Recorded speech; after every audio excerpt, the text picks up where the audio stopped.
అందరికీ నమస్కారం. ఆంధ్రప్రదేశ్ రాష్ట్రంలో ఎన్డీఏ కూటమి ప్రభుత్వం ఏర్పడిన తర్వాత గౌరవ ముఖ్యమంత్రి వర్యులు శ్రీ నారా చంద్రబాబు నాయుడు గారు, అదేవిధంగా ఉప ముఖ్యమంత్రి వర్యులు జనసేన పార్టీ అధ్యక్షులు శ్రీ కొణిదెల పవన్ కళ్యాణ్ గారు అభివృద్ధిని అన్ని రంగాల్లో కూడా పరిగెత్తిస్తూ ఉన్నారు.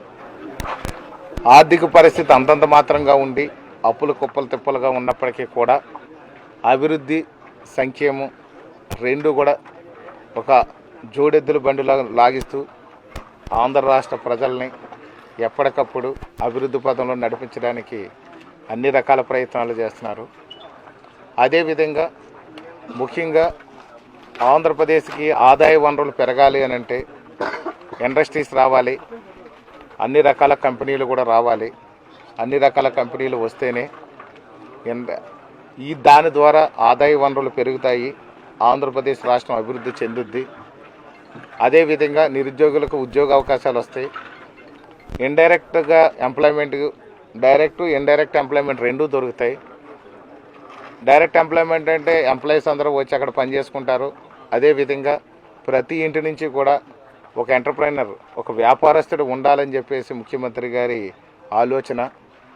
దాని ప్రకారం కూడా చూస్తే ఒక ఇండస్ట్రీ వచ్చిందంటే ఆ ఇంటిలో ఉన్నటువంటి ఒక బిజినెస్ మ్యాన్ తద్వారా కొంతమందికి ఉద్యోగ అవకాశాలు కల్పించి, అదేవిధంగా బయట ట్రాన్స్పోర్టేషన్ కానివ్వండి, చిరు వ్యాపారస్తులు కానివ్వండి, అన్ని విధాల వ్యాపారాల ద్వారా కూడా అందరికీ జీవనోపాధి దొరుకుతుంది అనే ఉద్దేశంతో, ఒక మంచి సంకల్పంతో గౌరవ ముఖ్యమంత్రి వర్యులు ఇండస్ట్రీస్ డెవలప్ చేసే కార్యక్రమం మొదలుపెట్టారు.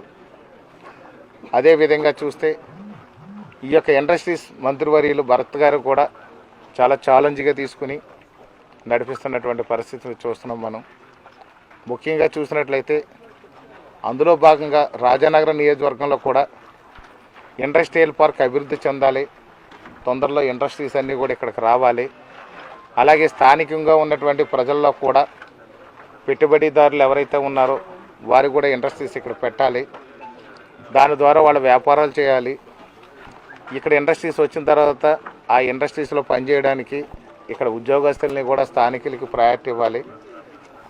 అదేవిధంగా ఇండైరెక్ట్గా కూడా ప్రజలు ఎంప్లాయ్మెంట్ పొంది ఇక్కడ జీవనోపాధితో వాళ్ళు జీవించాలని చెప్పి ఒక మంచి ఉక్కు సంకల్పంతో దీని మీద ఇప్పటికే 3 సార్లు అసెంబ్లీలో ప్రస్తావన తీసుకురావడం, అదేవిధంగా ముఖ్యమంత్రి గారిని, ఉప ముఖ్యమంత్రి గారిని, ఈ యొక్క పరిశ్రమల శాఖ మంత్రి గారిని కూడా కలిసి పలుమార్లు రిప్రజెంటేషన్లు ఇవ్వడం జరిగింది. ఎప్పటికప్పుడు ఏపీఐఐసి వారు కూడా, అధికారులందరూ కూడా వారు యుద్ధ ప్రాతిపదిక మీదే పనులు పూర్తి చేస్తున్నారు. ఇక్కడ రోడ్లు కూడా శరవేగంగా పూర్తి చేస్తున్నారు. అదేవిధంగా డ్రైనేజెస్ కూడా శరవేగంగా పూర్తి చేస్తున్నారు. దీనికి ఏదో చిన్నటువంటి న్యాయపరమైన చిక్కులు ఉన్నాయి, సరిహద్దు తగాదాలు ఉన్నాయి, అలాగే ల్యాండ్ షార్టేజ్ అనేది కూడా కొంచెం కనిపిస్తుంది. అదేవిధంగా ల్యాండ్ ఎక్విజిషన్లో చిన్న ప్రాబ్లం వచ్చి రోడ్ లేకుండా పోయినటువంటి పరిస్థితి కూడా, ఒక 17 సెంట్లు తక్కువ వచ్చి అది కూడా ఇబ్బంది వస్తే అది జాయింట్ మీటింగ్ కూడా ఏర్పాటు చేసి దాన్ని కూడా పూర్తి స్థాయిగా మనం సరిచేసి ఆ యొక్క ల్యాండ్ను కూడా మనం తీసుకోవడం జరిగింది. త్వరలో దీనికి రోడ్లు, డ్రైనేజీలు, ఎలక్ట్రిసిటీని కూడా ఏర్పాటు చేస్తున్నాము. ఎలక్ట్రిసిటీ కూడా పవర్ ఫ్లక్చువేషన్స్ వచ్చి చాలా ఇండస్ట్రీస్ అన్నీ కూడా మధ్యలో సరిగా రన్ అవ్వక రిపేర్లు అయ్యి ఎక్కువ వస్తున్నాయి. కాబట్టి ఇక్కడ ప్రత్యేకమైనటువంటి సబ్స్టేషన్ పెట్టే విధంగా కూడా చర్యలు తీసుకోబోతున్నాం. సెపరేట్ సబ్స్టేషన్ ఇండస్ట్రియల్ పార్క్ ఇస్తాము. అంటే ఇమ్యూనిటీస్, మౌలిక వసతులు అన్నీ కూడా ప్రత్యేకించి ఇక్కడ కల్పించడానికి ఒక చొరవ తీసుకుని పనిచేయాలి అనే నిర్ణయానికి వచ్చాము. ఇక్కడ ముఖ్యంగా చూస్తే రాజానగరం హైవే నుంచి ఇటు గండేపల్లి హైవే కూడా కనెక్ట్ అయ్యే విధంగా కూడా ఒక సెపరేట్ రోడ్ని కూడా వేస్తే బాగుంటుందని చెప్పేసి ఇప్పుడు ఒక మంచి R&B అధికారులు, పంచాయతీరాజ్ అధికారులు, ఏపీఐఏసీ అధికారులు సూచనల మేరకు త్వరలో అది కూడా పూర్తి చేస్తాం.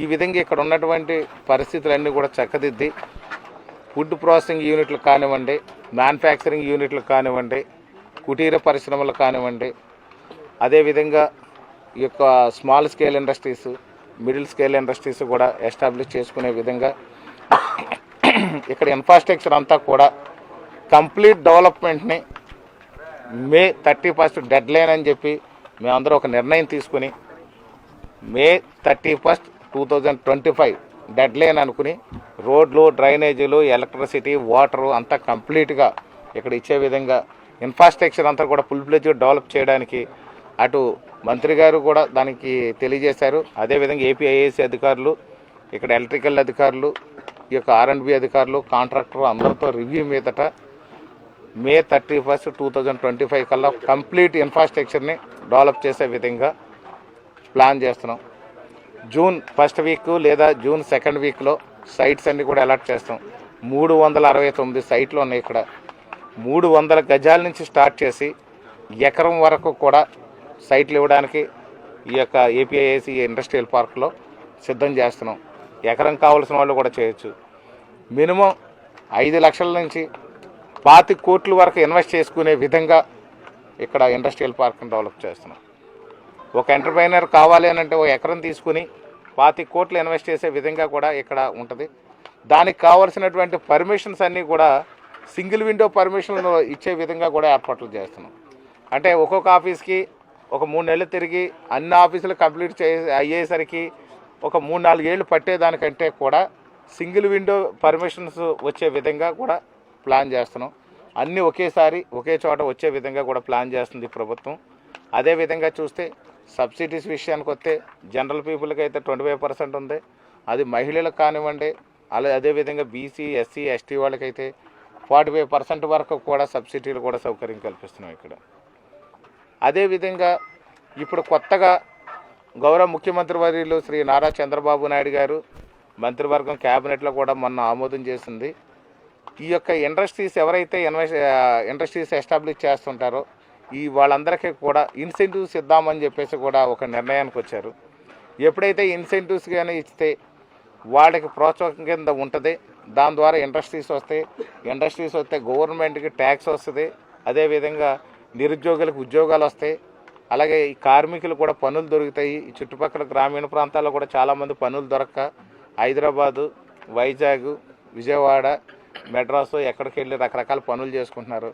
ఇక్కడ మనకు ఉన్నటువంటి ఈ ప్రాంతంలో పుట్టిన వాళ్ళందరికీ కూడా ఇక్కడ ఉద్యోగాలు వచ్చే విధంగా కూడా చర్యలు తీసుకోవాలనేది నాది ఒక మంచి ప్రణాళికతో ఉన్నాను. ముఖ్యంగా ఈ తల్లిదండ్రులు పెద్దవాళ్ళు అయిపోయి వృద్ధులు అయిపోయిన వాళ్ళు కూడా చిన్న ఉద్యోగాలకి కూడా వాళ్ళందరూ కూడా ఎక్కడో హైదరాబాద్ వెళ్ళి ఎక్కడికో కూడా వెళ్ళి పనిచేసుకుంటున్నారు. ఈ పెద్దవాళ్ళకి ఏదైనా అనారోగ్యాలు వచ్చినా కానీ వాళ్ళ దగ్గర ఉండి చూసుకోలేకపోతున్నారు. అందువల్ల యువత అంతా కూడా ఈ యొక్క మధ్యతరగతి ఉద్యోగాలకి ఎక్కడో హైదరాబాద్ వెళ్ళకండి, ఇక్కడ మన రాజానగరం నియోజకవర్గంలో వచ్చే విధంగా చర్యలు తీసుకోవాలని చెప్పేసి ఒక మంచి సంకల్పంతో ఇవన్నీ కూడా ముందుకు నడిపిస్తున్నాం. అలాగే బిజినెస్ మ్యాన్లను కూడా మనం తయారు చేయాలనుకుంటున్నాం. కొంతమంది చూస్తే మనకి ఇక్కడ ఈ ప్రాంతం నుంచి వెళ్ళిన వాళ్ళు హైదరాబాద్లో చిన్న కార్మికులు గాను, వాచ్మెన్లు కానీ కూడా పనిచేస్తున్నారు. వీళ్ళకి ఎప్పుడైతే ఇక్కడ ఉపాధి దొరుకుతుందో ఖచ్చితంగా వాళ్ళందరూ కూడా వెనక్కి వచ్చి ఇక్కడే పనిచేసుకునే విధంగా చర్యలు తీసుకుంటున్నాం. ఈ యొక్క ఇండస్ట్రియల్ పార్క్ని మే 31, 2025 కల్లా రెడీ చేస్తాం.